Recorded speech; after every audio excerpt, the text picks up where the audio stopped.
আজকে আপনারা জানেন যে আজকে দুটো ট্রাইব্যুনালে দুটো মামলা দিন ধার্য ছিল। অনারেবল ট্রাইব্যুনাল 1-এ শেখ হাসিনা, আসাদুজ্জামান খান কামাল এবং চৌধুরী আবদুল্লাহ আল মামুন সাহেবের বিরুদ্ধে যে মামলাটা চলমান আছে তার দুইজন সাক্ষীর আমরা হাজিরা দিয়েছিলাম। একজনের নাম হচ্ছে রিনা মুর্মু, তিনি ঘটনার প্রত্যক্ষদর্শী।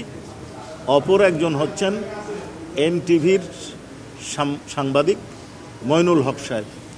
উনি আবু সাঈদের যে হত্যাকাণ্ড, জুলাই বিপ্লবের প্রথম শহীদ, সেই হত্যাকাণ্ডের সরাসরি সম্প্রচার লাইভ টিভিতে হয়েছিলেন। তিনি তার বর্ণনাকারী।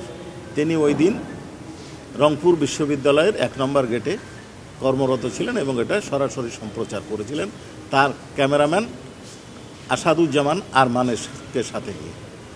এই দুইজন সাক্ষী দিয়েছেন, তাদেরকে ডিফেন্স পক্ষ থেকে জেরা করা হয়েছে এবং উনি যে সম্প্রচার করেছিলেন সেই সম্প্রচারের র ফুটেজের একটা কপি উনি ট্রাইব্যুনালে প্রদর্শন করেছেন। এর সাথে যে লাইভ সম্প্রচার হয়েছিল এনটিভিতে, সেইটার ফুটেজও উনি এক্সিবিট করেছেন। ট্রাইব্যুনাল 2-এ আচ্ছা একসাথে বলি জি। ট্রাইব্যুনাল 2-এ রংপুরের আবু সাঈদ হত্যাকাণ্ড সংক্রান্ত যে মামলাটা, যেই মামলায় ভাইস চ্যান্সেলর এবং পুলিশ কমিশনার সহ 30 জন আসামি, সেই মামলায় চার্জ গঠন হয়েছে এবং আগামী 27 এবং 28 আগস্ট সাক্ষ্য গ্রহণ, ওপেনিং স্টেটমেন্ট এবং সাক্ষ্য গ্রহণের জন্য দিন ধার্য হয়েছে।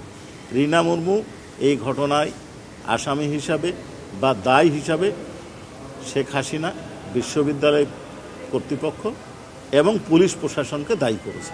এখন এই বিষয়টা হচ্ছে প্রসিকিউশনের সিদ্ধান্তের বিষয়, যে আমরা কোন সাক্ষীকে আনবো, কোন ট্রাইব্যুনালে দিব বা দিব না, এটা আমাদের সিদ্ধান্তের বিষয়। এটা প্রসিকিউশন টিম সিদ্ধান্ত নেবে। এই বিষয়ে আপনাদেরকে আমি এখন এই মুহূর্তে কিছু বলতে চাচ্ছি না। আর জুডিশিয়াল নলেজ, যেটা এভিডেন্স, এটা হচ্ছে কি বলে জুডিশিয়াল নোটিশে, এইটা ট্রাইব্যুনাল, এই এক ট্রাইব্যুনালের সাক্ষ্য আর এক ট্রাইব্যুনাল যদি মনে করেন, বিবেচনা করেন, সেটা বিবেচনা করতে পারেন। এটা আইনগত বিষয়, এটা খুব গুরুত্বপূর্ণ বিষয় না। আর দুটোই আবু সাঈদের না। শেখ হাসিনার বিরুদ্ধে 5টা চার্জ আছে, তার মধ্যে অন্যতম চার্জ হচ্ছে আবু সাঈদ।